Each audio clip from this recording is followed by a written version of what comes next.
Je suis Grégory Pouy et je vous présente Vlan, un podcast pour vous aider à être plus serein en comprenant, avec nuance, la complexité du monde et en inventant activement le monde à venir. Bonjour, bienvenue dans ce nouvel épisode solo dans lequel on va parler du complexe de l'imposteur. Vous savez, c'est une lecture de ma newsletter à laquelle vous pouvez vous abonner si vous le souhaitez. Je vous mets le lien dans la description. Et si vous voulez regarder l'épisode, vous pouvez le regarder aussi en vidéo intégralement. Il est disponible sur YouTube.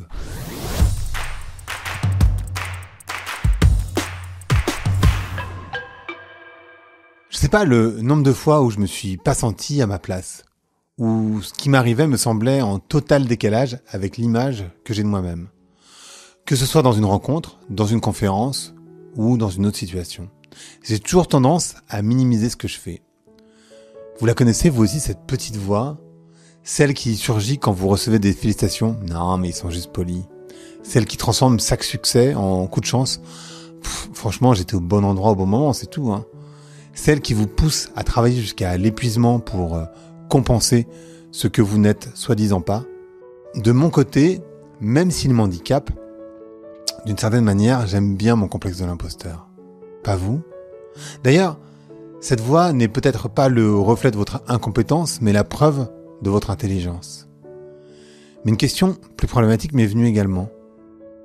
Et si ce doute qui vous ronge n'était pas un bug personnel, mais en réalité une fonctionnalité du système conçue pour vous maintenir à votre place ? Aujourd'hui, je vais vous parler donc du phénomène de l'imposteur, mais pas de la façon dont vous en parle habituellement. Pas avec cette condescendance bienveillante du « Non mais allez, ayez confiance en vous, vous êtes formidable », parce que ça résout rien. Non, on va essayer de creuser un peu plus profondément. On va regarder d'où vient vraiment ce sentiment. On va essayer de comprendre pourquoi les personnes les plus compétentes sont souvent également celles qui doutent le plus. On va démanteler les mécanismes sociaux qui entretiennent ce doute. Et puis surtout, on va voir comment s'en libérer. Mais alors vraiment. Parce que cette newsletter, c'est pas juste une thérapie de comptoir, en tout cas j'espère. C'est un acte de résistance contre un système qui a intérêt à ce que vous doutiez de vous-même. Alors, est-ce que vous êtes prêt à découvrir que vous n'êtes pas fou, vous êtes juste lucide dans un monde qui est confus ? Je pense que la première chose à comprendre et qu'il faut faire, c'est de tordre le cou à une idée reçue tenace. Parce que non, le syndrome de l'imposteur, il n'existe pas. Ouais, vous avez bien lu, vous avez bien entendu.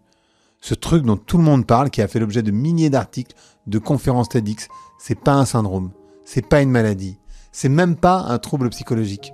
C'est un phénomène. Et cette distinction, c'est pas juste de la sémantique. En fait, elle change tout. En 1978, il y a deux psychologues, Pauline Rose Clance et Suzanne Imes, qui publient une étude révolutionnaire. Elles ont observé cliniquement des femmes ayant connu des grandes réussites, professionnelles et académiques. Et ces femmes, malgré leur accomplissement objectif et mesurable, elles persistaient à croire qu'elles avaient trompé leur entourage et qu'elles ne méritaient pas leur position. Alors d'abord, évidemment, je trouve intéressant que cela ait été défini sur des femmes en premier lieu, parce qu'il est vrai que, en fait, les femmes en souffrent beaucoup plus que les hommes de manière générale, pour des raisons évidentes d'un patriarcat massif, mais je vais y revenir. Clance et Imes, elles ont appelé ça le phénomène de l'imposteur, jamais le syndrome de l'imposteur. Un syndrome, ça suggère une pathologie constante, quelque chose de cassé en vous, qu'il faudrait réparer. Le phénomène, lui, il désigne une expérience psychologique de fraude intellectuelle ou professionnelle perçue. C'est une barrière temporaire à l'expression de votre véritable potentiel, pas une tare permanente. Et devinez quoi ? En fait, entre 60 et 70% de la population mondiale expérimente ce phénomène au moins une fois dans sa vie. Vous n'êtes donc pas seul, loin de là. Mais alors, si c'est si répandu, pourquoi on persiste à le traiter comme un problème individuel qu'il faudrait guérir ? Pourquoi cette insistance à nous faire croire que c'est de notre faute si nous doutons ? Parce que ça arrange bien du monde que vous doutiez de vous-même. Pensez-y en fait un moment. Un employé qui doute de sa valeur, il ne va pas vous demander d'augmentation. Une femme qui se sent illégitime, elle n'osera pas postuler à ce poste de direction. Un artiste qui ne pense pas mériter son succès, il travaillera 2 fois plus dur pour prouver qu'il le mérite vraiment. Le doute, c'est un excellent outil de contrôle social. Et le phénomène de l'imposteur en est l'expression parfaite. Mais avant de plonger dans cette dimension systémique, on va essayer de comprendre d'abord comment ça marche de manière très concrète dans nos têtes. Selon Kevin Chassan, qui est psychologue et spécialiste du sujet, le phénomène de l'imposteur, ça repose sur 3 piliers fondamentaux. 3 croyances qui, en fait, combinées, créent ce sentiment persistant d'être un fraudeur. Et de mon côté, je réponds à 2000% positivement aux 3 piliers. Vous allez me dire si c'est pareil pour vous. Le premier pilier, c'est l'impression de tromper son entourage. Vous savez, cette conviction profonde que vous avez trompé votre entourage sur vos véritables capacités, c'est le socle du phénomène. Vous êtes persuadé d'avoir donné une image de vous-même qui ne correspond pas vraiment à la réalité. Cette réalité étant bien sûr que vous êtes relativement incompétent. Et le plus ironique, c'est que les recherches montrent que les personnes qui ressentent le plus fortement ce sentiment, c'est justement celles qui sont objectivement compétentes et accomplies. Ce ne sont pas les imposteurs qui se sentent imposteurs, ce sont les vrais experts, évidemment. Le deuxième pilier, c'est la mauvaise attribution. En fait, les personnes touchées par le phénomène de l'imposteur, elles attribuent systématiquement leur succès à des facteurs qui sont externes. La chance, le hasard, les relations, les circonstances favorables. Et leur échec à des facteurs internes. Le manque de compétences, d'intelligence, de valeurs intrinsèques. En fait, c'est exactement l'inverse du biais d'attribution classique, où en fait la plupart des gens attribuent leur succès à leur qualité personnelle et leur échec des circonstances plutôt extérieures. Et là, ça devient fascinant parce que, en fait, les personnes concernées, elles attribuent souvent leur succès à leur travail acharné et à leur diligence. En fait, si j'ai réussi, c'est parce que j'ai travaillé comme un forcené, pas parce que je suis compétent. Vous voyez le problème, le piège ? En fait, ça crée un cycle où elles pensent que si elles cessaient de douter et de surtravailler, elles échoueraient réellement. Le doute, ça devient alors un mécanisme de protection. C'est parce que je doute que je travaille assez dur pour compenser mes faiblesses. Sauf que vous n'avez pas de faiblesse à compenser. Vous avez juste appris à ne pas reconnaître vos forces. Le troisième pilier, c'est la peur d'être démasqué. Non mais un jour, ils vont se rendre compte. Je vais finir par être exposé. Quelqu'un de vraiment compétent va arriver et va révéler que je suis un imposteur. Cette anxiété chronique d'être découvert, c'est peut-être la plus épuisante des 3 composantes. Parce qu'elle génère du stress permanent, une hypervigilance, et souvent un perfectionnisme qui est paralysant. Parce que si vous êtes persuadé d'être un imposteur, alors chaque erreur, chaque petite imperfection devient une potentielle preuve de votre incompétence. Vous ne pouvez pas vous permettre de vous tromper, parce que ça serait confirmer ce que vous savez déjà, c'est-à-dire que vous ne méritez pas votre place.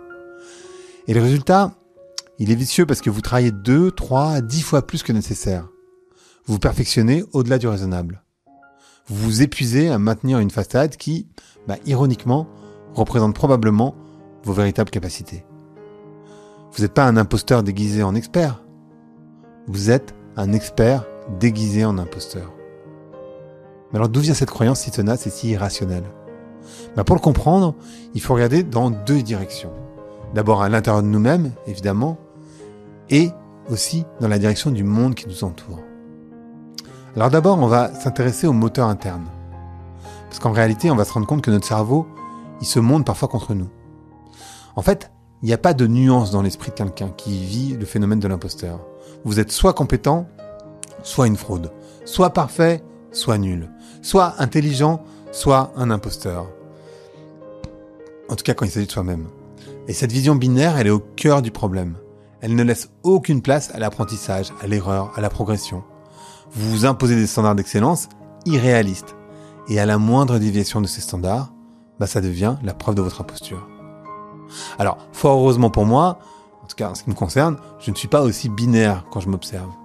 J'ai conscience d'avoir des compétences, et en fait, ce qui me sauve, c'est que je me suis prouvé à moi-même que si je me plante, en fait, d'abord, personne ne va s'en rendre compte, ça c'est la première chose, mais aussi, je saurais rebondir. Mais malgré tout, en travaillant dur. J'ai une amie brillante, encore une femme bien sûr, docteur en physique, qui a refusé une promotion carrément, parce qu'elle estimait qu'elle ne maîtrisait pas suffisamment le sujet.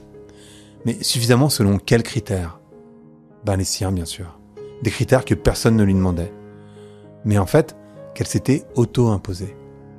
C'est ça ce perfectionnisme rigide, une sorte de définition fixe et inflexible de ce que signifie être compétent, couplé à l'incapacité d'accepter quoi que ce soit en deçà de cette perfection imaginaire. Le problème, c'est que cette perfection, elle n'existe pas. Vous vous battez contre un fantôme, en fait. Carol Dweck, qui est un psychologue à Stanford, il distingue deux types de mentalités. Une qu'il appelle le mindset fixe et l'autre qu'il appelle le mindset de croissance. Le mindset fixe, ça part du principe que l'intelligence, c'est une qualité innée, immuable. Vous êtes intelligent ou vous l'êtes pas. Point. Et quand vous fonctionnez avec ce mindset, votre obsession devient alors de prouver constamment que vous êtes intelligent. Chaque situation devient un test de votre valeur. D'abord, envers vous-même d'ailleurs. Et donc chaque défi, chaque erreur potentielle devient une menace existentielle. Et le résultat de ça, c'est que vous évitez les défis pour ne pas risquer de révéler votre vraie incompétence. Vous abandonnez face aux obstacles, preuve que vous n'étiez pas fait pour ça. Et vous considérez l'effort comme une preuve de manque de talent. Parce que, évidemment, les vrais intelligents, ils n'ont pas besoin de travailler dur. Le phénomène de l'imposteur, il prospère dans un mindset fixe. Parce que si l'intelligence est fixe, alors soit vous l'avez, mais vous en doutez, soit vous ne l'avez pas, ce que vous suspectez secrètement. Tandis que le mindset de croissance, à l'inverse, il considère que l'intelligence, ça se développe. Les défis sont donc des opportunités d'apprendre. Et les erreurs sont des informations précieuses. L'effort, c'est un chemin vers la maîtrise. Alors moi, j'ai plutôt tendance à avoir un mindset de croissance quand même. Mais le souci, c'est que c'est un puits sans fond en ce qui me concerne. Malgré toutes les preuves évidentes que j'ai pu recevoir dans ma vie, en fait, j'y crois pas vraiment. En même temps, si on part du principe que l'intelligence est fixe et que vous avez dû bosser comme un acharné pour y arriver, alors vous ne vous accordez aucun crédit. C'est juste de l'effort. Comme si les deux étaient mutuellement exclusifs. Mais ces moteurs internes ne fonctionnent pas en vase clos en réalité. Ils sont alimentés, renforcés et parfois créés par des forces externes, beaucoup plus puissantes. Et c'est à ce moment-là qu'on va s'intéresser aux moteurs externes. D'abord, on va retourner à votre enfance. Alors je sais, c'est un cliché, mais les recherches de Clance et Imes ont identifié deux schémas familiaux récurrents chez les personnes qui vivent le phénomène de l'imposteur. Évidemment, le premier schéma, c'est la famille comparative. Donc imaginez une famille avec deux enfants, l'un qui est désigné comme l'intelligent et celui qui donc réussit à l'école, qui comprend vite, qui sera médecin ou ingénieur, et puis l'autre qui est le sensible, l'artiste, celui qui n'est pas très scolaire, mais qui a d'autres qualités. Si vous êtes l'enfant qui est désigné comme sensible et que contre toute attente, vous réussissez académiquement, enfin à l'école, ou professionnellement, votre cerveau ne sait pas comment intégrer cette information. En fait, ça contredit l'histoire familiale. Alors, vous rationalisez, vous vous dites non, mais j'ai eu de la chance. En fait, c'est pas vraiment de l'intelligence. Je compense mon manque de talent par le travail, c'est tout. En fait, vous intériorisez que votre réussite, c'est une anomalie, pas une confirmation de vos capacités réelles. Le deuxième schéma, évidemment, c'est l'enfant parfait. Donc à l'inverse, vous avez peut-être été cet enfant parfait, celui qui réussissait tout à l'école un peu facilement, qui était entre guillemets naturellement doué, pour qui tout venait sans effort. Le problème avec cette étiquette, c'est qu'elle laisse aucune place à l'erreur, à l'effort, à l'apprentissage. En fait, quand cet enfant grandit et rencontre inévitablement des défis qui nécessitent du travail et de la persévérance, il n'a aucun référentiel pour gérer ça. Non mais attends, si je dois travailler dur, c'est qu'en fait, je suis pas vraiment intelligent. Les gens vraiment intelligents, ils ont pas besoin de ça normalement. Pire encore, quand cet enfant reçoit des compliments sur son intelligence, il va développer une méfiance fondamentale et il va se dire, est-ce que ces compliments, ils me le disent parce que je suis intelligent, mais en fait, je sais que j'ai dû beaucoup travailler. Donc alors, soit ils voient pas mon effort, et donc leur compliment, il a aucune valeur, soit ils me complimentent par politesse. En fait, dans les deux cas, vous n'avez jamais appris à vous approprier cette réussite. En fait, elles appartiennent soit à la chance, soit aux autres, soit aux circonstances, mais jamais à vous. Et de mon côté, sans avoir été l'enfant parfait, je suis plutôt parti de la deuxième catégorie quand même, entre mon frère et moi. Et clairement, j'étais celui qui réussissait à l'école. Mon frère d'ailleurs, du coup, il a développé toute une série de pensées limitantes. S'il nous écoute, il saura de quoi je parle, qui sont bien plus puissantes que les miennes. Maintenant, on va ajouter une couche supplémentaire. Les stéréotypes sociaux. En fait, Clance et Imes, elles ont initialement étudié le phénomène chez les femmes. On l'a dit tout à l'heure. Celles qui avaient un haut niveau de réussite. Mais pas par hasard. Parce que les femmes grandissent dans une société qui leur envoie des messages contradictoires, constants. Sois intelligente, mais pas trop. Réussis, mais reste humble. Sois compétente, mais pas intimidante. Affirme-toi, mais reste féminine. Les études sur l'attribution montrent que les femmes, elles ont tendance à attribuer leur réussite à des facteurs externes ou temporaires, la chance, l'effort, etc. Tandis que les hommes, en général, attribuent leur réussite à leur capacité interne, stable. Pourquoi ? Tout simplement parce que les femmes intériorisent les stéréotypes sociaux selon lesquels elles ne sont pas considérées comme naturellement compétentes dans certains domaines. Et en fait, du coup, ça devient logique pour elles d'expliquer leur accomplissement, leur réussite, par autre chose que leur propre intelligence. Si on prend l'exemple de Nasria, qui est une femme noire ingénieure, et dont le cas est détaillé dans les recherches, en fait, elle mène un double combat. D'abord, s'autoriser à se considérer légitime dans un domaine dominé par des hommes, plutôt des hommes blancs d'ailleurs, mais aussi de lutter contre les stéréotypes sociaux qui minimisent systématiquement sa réussite. En fait, quand elle réussit, on lui dit « Non, mais en fait, t'as eu de la chance d'être une femme noire parce que t'es dans un domaine qui cherche de la diversité. » Son succès, du coup, il est attribué à des quotas, pas à ses compétences. Et comment ne pas internaliser le doute dans ces conditions ? Mais attention, évidemment, le phénomène, il n'est pas juste réservé aux femmes, même si c'est une grande généralité. En fait, ce qui déclenche réellement le phénomène de l'imposteur, c'est le sentiment d'être différent dans un environnement donné. Par exemple, un homme issu d'un milieu défavorisé dans une réunion de cadres issus des grandes écoles, ça va être difficile. Il va se sentir illégitime. Et puisque c'est mon cas, moi je peux vous assurer que j'ai passé une énergie folle pour appartenir. Même quand ma meilleure amie me disait « Mais Greg, en fait tu appartiens déjà ». Et c'est assez classique en fait pour un transfuge de classe comme moi de porter ce sentiment d'imposture. Pensez-y dans votre propre vie. Quand est-ce que vous ressentez le plus fortement ce doute ? Probablement dans des situations où vous vous sentez différent des autres, où vous n'avez pas les mêmes codes, le même background, la même apparence. Le phénomène de l'imposteur, il est souvent une réponse rationnelle à un environnement qui vous envoie des signaux pour vous dire vous êtes pas à la bonne place, vous devriez pas être là en fait. Et si vous êtes un fils d'eux ou une fille d'eux, on vous le renvoie en permanence. En fait, on va vous dire ouais, non mais toi t'as réussi parce que. Donc qu'est-ce que vous pouvez vraiment vous attribuer ? C'est hyper compliqué. C'est pas vous qui êtes cassé, c'est le système qui est biaisé. Et évidemment, certaines cultures d'entreprise sont de véritables incubateurs du phénomène de l'imposteur, avec des objectifs qui changent en permanence, des managers qui vous critiquent sans feedback positif, où il n'y a aucune place pour l'erreur, une compétition interne forte, une valorisation du dernier au bureau. En fait, dans ces environnements, le phénomène de l'imposteur, c'est pas un bug individuel, c'est une caractéristique culturelle, systématique. L'organisation, elle a intérêt à ce que vous doutiez de vous-même. Parce qu'un employé qui doute, il va travailler plus dur pour prouver sa valeur.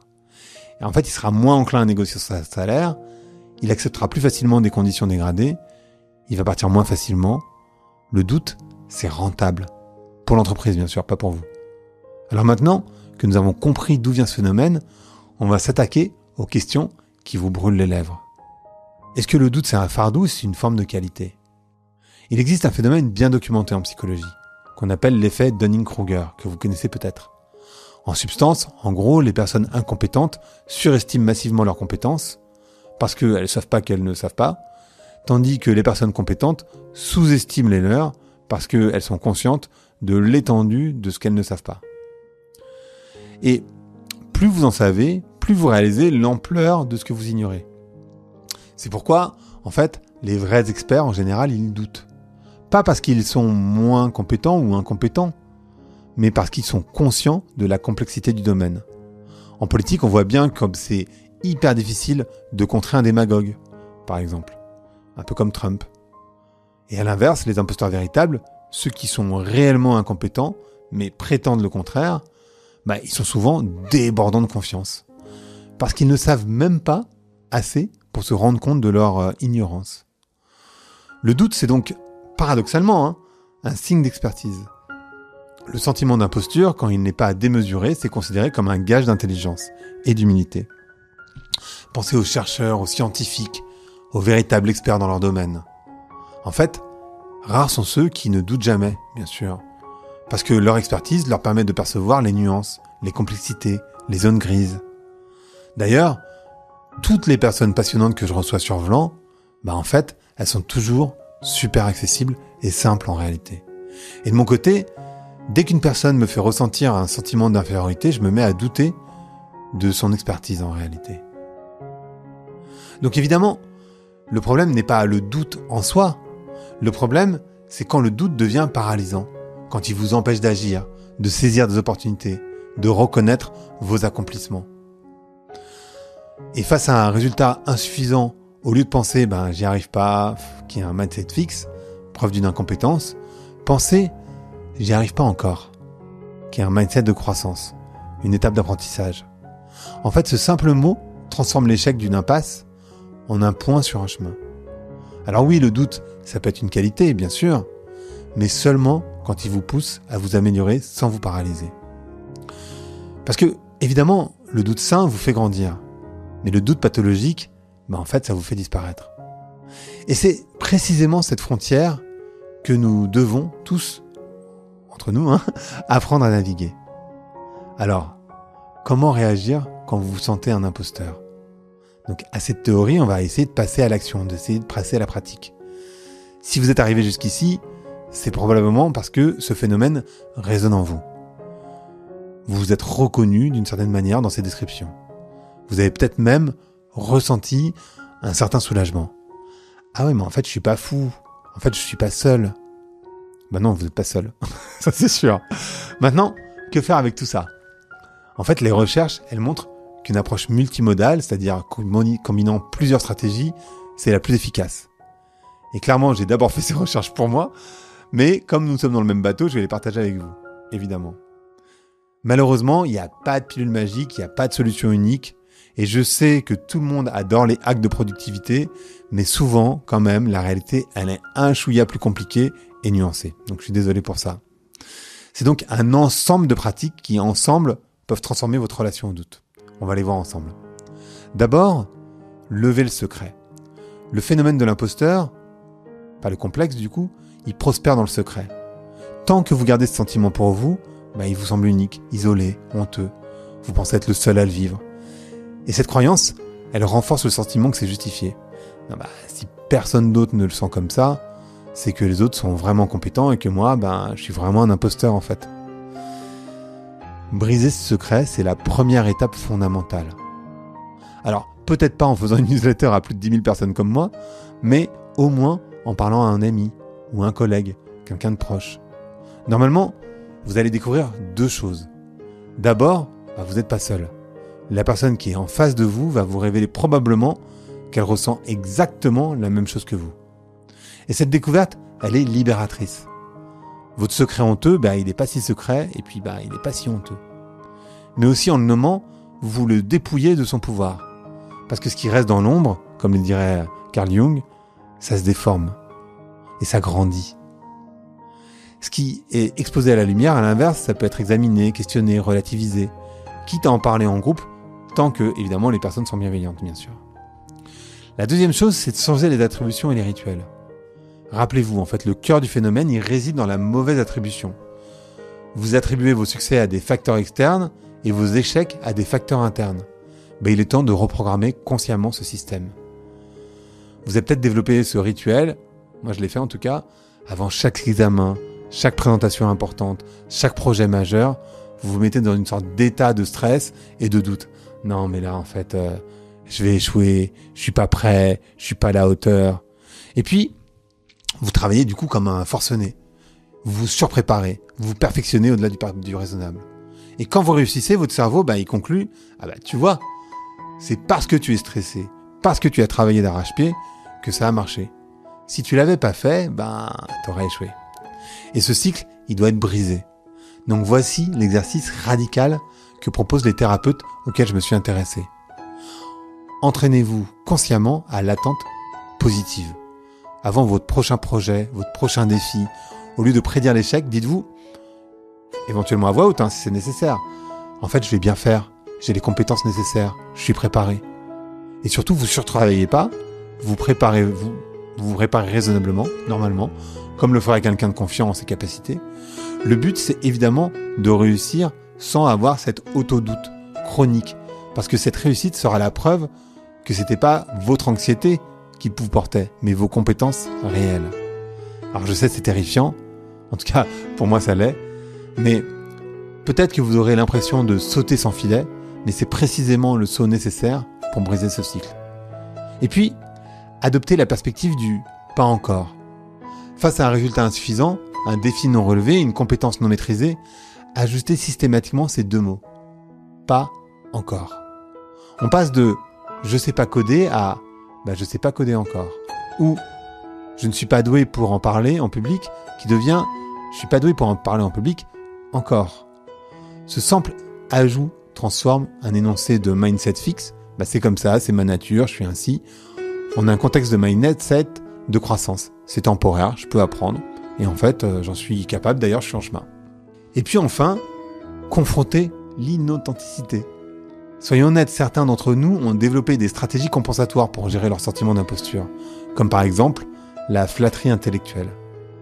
C'est-à-dire être d'accord avec tout le monde, ne jamais contredire, acquiescer même quand on pense différemment.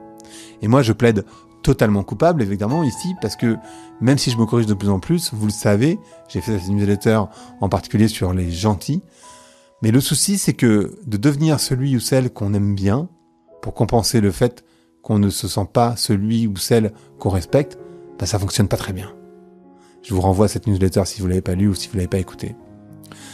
Ces stratégies, elles créent un cercle vicieux. Vous recevez de l'approbation, mais vous ne pouvez pas vraiment l'accepter parce que vous savez qu'elle ne s'adresse pas vraiment à votre vrai vous, mais au personnage que vous jouez. Donc il est temps d'arrêter le spectacle. Mais j'avoue que je n'ai pas les clés pour cela, et si ce n'est d'accepter que tout le monde ne va pas vous aimer à la fin, mais que ceux qui vous aimeront le feront pour de vrai. La quatrième chose, c'est de chercher le soutien adapté. Parfois, le phénomène, il est tellement ancré, tellement envahissant, qu'un soutien professionnel, ça devient nécessaire. Alors ça peut prendre la forme de plusieurs types de thérapies. Je pense en particulier aux thérapies cognitivo-comportementales, ce qu'on appelle les TCC, qui sont en général particulièrement efficaces pour travailler sur les schémas de pensée automatiques négatifs, ou alors les croyances irrationnelles sur soi-même, ou bien les comportements d'évitement et de surcompensation. Mais au-delà de la thérapie, cherchez activement des mentors, des alliés qui ont vécu la même chose, en le dépassant peut-être, et qui vous renvoient une image objective de vos capacités, tout en vous challengeant gentiment, quand vous vous dévalorisez évidemment. Évitez toutes les personnes qui minimisent vos accomplissements, se sentent menacées par votre réussite, vous maintiennent dans le rôle du douteur sympathique, ou encore qui vous renforcent dans vos croyances négatives sur vous-même. En ce qui me concerne, évidemment, ça m'est arrivé tellement de fois, que ce soit de la part de mes petites amies de l'époque, d'amis ou de relations professionnelles, et pire parfois à l'école par mes professeurs, je pense en particulier en première, en terminale, à la prépa. Ça m'a demandé de faire un ménage régulier, bon pas pour les professeurs évidemment, quand j'étais plus jeune, en particulier pour les petites amies et pour les amis, évidemment. Mais arrêtons-nous un instant, parce qu'il y a quelque chose de profondément dérangeant dans tout ce que je viens de vous raconter en fait. Parce que je me suis dit, et je me suis concentré à vous donner des solutions individuelles, mais au tout début, je vous ai dit que ce phénomène, il n'est pas fondamentalement de votre faute. Alors bien sûr, je vous l'ai dit rapidement en introduction, mais le phénomène de l'imposteur, c'est principalement une réponse rationnelle à des systèmes qui sont biaisés.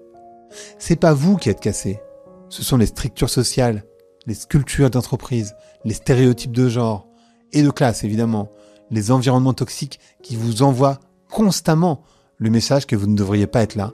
Pourtant, tout invite à faire le boulot à son niveau, parce que notre société, elle adore individualiser les problèmes, en particulier les problèmes systémiques.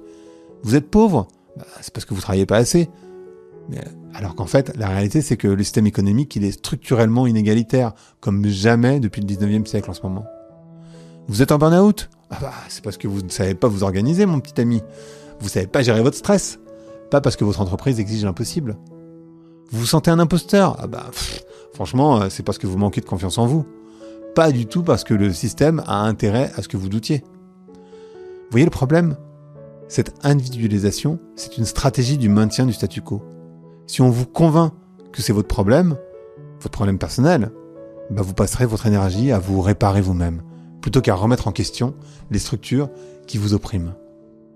C'est pas un complot évidemment, hein, mais pendant ce temps, les entreprises, elles continuent à bénéficier d'employés qui travaillent trop dur pour compenser leur sentiment d'illégitimité. Les institutions, de leur côté, elles continuent à perpétuer des cultures qui favorisent certains profils au détriment d'autres. Et les stéréotypes sociaux, ils continuent à circuler sans être challengés. Alors oui, bien sûr, faites le travail individuel. On est dans une société qui demande ça, on est obligé de le faire. Tenez par exemple un journal de succès personnel, pratiquez l'acceptation des compliments, consultez un thérapeute si c'est nécessaire. Mais ne vous arrêtez pas là. Parce que le phénomène de l'imposteur ne sera jamais vraiment résolu à l'échelle individuelle, tant que les systèmes qui le produisent restent intacts. On devrait pouvoir faire changer les choses, faire changer les règles au niveau de l'éducation, en entreprise, mais en fait, plus généralement dans la société.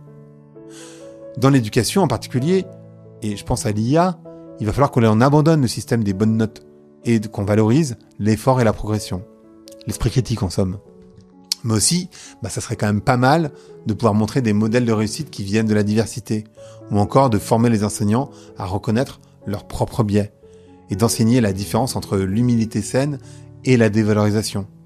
Mais bon, vu les investissements qu'on fait dans l'éducation, on n'y est pas, et c'est pas demain que ça va arriver. Dans les entreprises, par exemple, il faudrait établir des critères de promotion clairs et objectifs, pas basés sur ce qui ressemble à un leader. Former les managers à donner du feedback constructif et positif régulièrement. Créer des cultures où l'erreur elle est vue comme une opportunité d'apprentissage, pas une punition, ou encore mesurer et corriger activement les biais dans l'évaluation des performances. Bref, vous avez compris l'idée en fait. Si vous avez dépassé votre propre phénomène de l'imposteur, ou si vous êtes en chemin, n'oubliez pas, vous avez une responsabilité sociale de faire en sorte que l'on y arrive tous et toutes collectivement. C'est exactement ce que je suis en train d'essayer de faire avec cet épisode et cette newsletter. Parce que je crois que briser le phénomène de l'imposteur, c'est un acte politique. C'est refuser la logique d'un système qui veut que vous restiez petit, docile, doutant. C'est affirmer votre légitimité malgré les messages contraires. C'est ouvrir la voie pour que d'autres fassent de même. En réalité, l'imposteur, il n'existe pas. Voilà où nous en sommes arrivés. Le phénomène de l'imposteur, c'est pas un syndrome. C'est pas une maladie. C'est pas la preuve de votre incompétence. C'est la réaction normale d'une personne intelligente et lucide face à un système qui lui envoie des messages contradictoires sur sa valeur. Vous n'êtes pas un imposteur. Vous n'avez jamais été un imposteur. Vous êtes quelqu'un de compétent qui a appris à douter de ses compétences. Vous êtes quelqu'un d'intelligent qui a appris à minimiser son intelligence. Vous êtes quelqu'un d'accompli qui a appris à attribuer ses accomplissements à tout sauf à lui-même. Et vous pouvez tout désapprendre. Et moi aussi par ailleurs.